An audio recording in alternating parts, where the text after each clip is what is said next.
I pledge allegiance to the flag of the United States of America and to the republic for which it stands, one nation, under God, indivisible, with liberty and justice for all.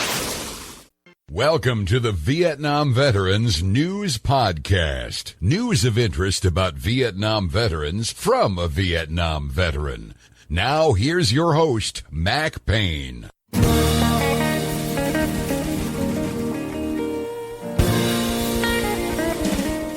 This is Mac Payne here with episode 1688 of the Vietnam Veteran News Podcast. News about the Vietnam War and the brave veterans who served there, as told to you by yours truly, a Vietnam veteran. Speaking as a Vietnam veteran, I don't think the country can do enough for its Vietnam veterans. Considering what these Vietnam veterans did for their country, both in Vietnam, where they went over and served in a very difficult situation. They came home and they continued serving their country. This has been demonstrated over 50 years of experience where Vietnam veterans have gone on to all sorts of different pursuits and done well. Done well for themselves, their community, and their country. Plus, on top of all of that, when they came home from Vietnam, they weren't treated very well by their fellow citizens. Matter of fact, most of the time they were ignored or abused by their fellow citizens, but that didn't matter to them. The Vietnam veteran generation is as great as any that ever heeded the call of duty from its country, and they went on to serve their country well. They're still serving their country. That's why I say the country cannot do enough for its Vietnam veterans. Apparently, the governor of the great state of New Mexico agrees with that. Recently, she signed a new law out there in New Mexico that will allow local school boards to award Vietnam veterans high school diplomas if they had to leave high school before they received their diploma to go to Vietnam. It's a small thing in the greater scheme of life, but to these veterans, it's a big thing. It honors them, and I appreciate that. I'd like to share a story with you about this new law out in New Mexico that was recently approved by the governor, just so you know what a wonderful thing they're doing in New Mexico, and I hope other states will follow the lead of New Mexico in honoring their Vietnam veterans. The story I'm going to share with you is titled, New Mexico Vietnam Veterans Eligible for High School Diplomas Under New Law. The story was submitted by Noel Lynn Smith, a writer for the Farmington Daily News. That's where the story comes from. By the way, if you are not familiar with the location of Farmington, it's right up in the northwestern corner of New Mexico, right near an area they call the Four Corners. That's where the states of Colorado, Utah, Arizona, and New Mexico come together. Now you know where Farmington is. Let's take a look at this story that talks about how New Mexico is honoring its Vietnam veterans. Dateline, Farmington, New Mexico. Governor Lujan Grisham has signed a bill that clears the way for veterans of the Vietnam War to receive high school diplomas. State lawmakers passed Senate Bill 99 in February. It allows local school boards to award diplomas to veterans whose entry to military service occurred before graduating from high school in New Mexico. The veterans must have been honorably discharged and scheduled to graduate after February the 28th, 1961, and before May the 7th, 1975. School boards can start processing and verifying requests for diplomas on July the 1st.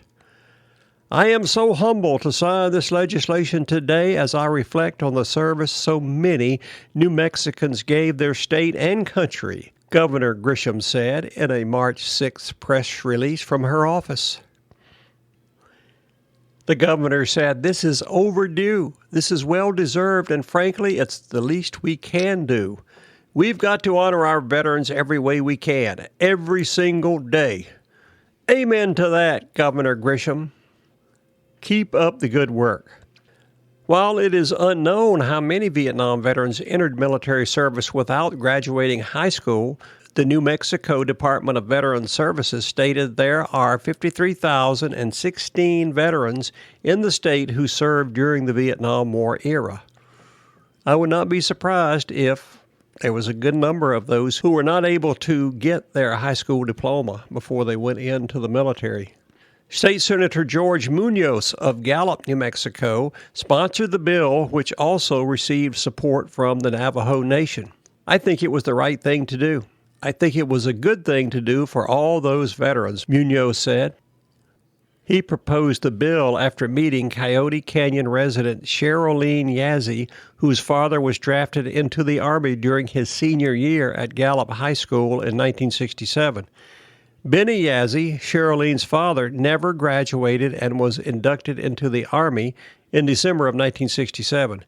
He served until November of 1969, then was on reserve status until May 1973, according to his daughter. Cheryline Yazzie explained that her father did not talk about his military service, so she was unaware about his removal from high school until her paternal grandmother shared the story. He should have graduated, but because of being drafted months before graduation, he was never able to receive his diploma, Cheryline Yazzie said. Before reaching out to Munoz, Yazzie contacted Gallup-McKinley County School Superintendent Mike Hyatt about options for getting her father's diploma and was told it required a change in the state law. Current state law does authorize school boards to issue high school diplomas to veterans of World War II and the Korean conflict. More than 50 years later, Cheryline Yazzie looks forward to applying for her father to receive his diploma, as well as working with her siblings to plan a reception. That's going to be a big day.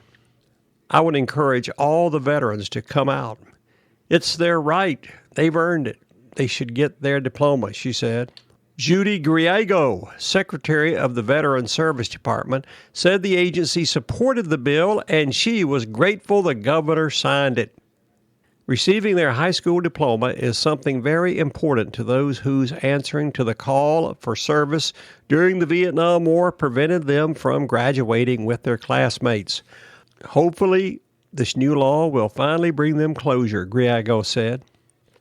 I'm sure it will, because I know of another veteran who was able to get his high school diploma years later. That was Melvin Page, one of the heroes in my book, Conversations with Vietnam Heroes. He told me when he got his delayed high school diploma, which was delayed for the same reason, he was drafted before he could graduate, it made a world of difference to him. So I'm glad to hear that out in the great state of New Mexico, they are doing this for other veterans who were unable to get their high school diploma because of Vietnam. It's only right to do that. So for the state of New Mexico doing such a wonderful thing for its Vietnam veterans, I am hereby issuing the entire state, led by the governor, Lujan Grisham, an official Vietnam Veteran News Podcast salute for the good work you're doing. I wish you the best and encourage you to keep up the good work. That's my opinion, and I'm sticking to it. This is Mac Payne closing out episode 1688 of the Vietnam Veteran News Podcast. Thank you so much for listening. You are cordially invited to come again soon and often to listen to more of these stories that will be coming your way on this podcast, the Vietnam Veteran News.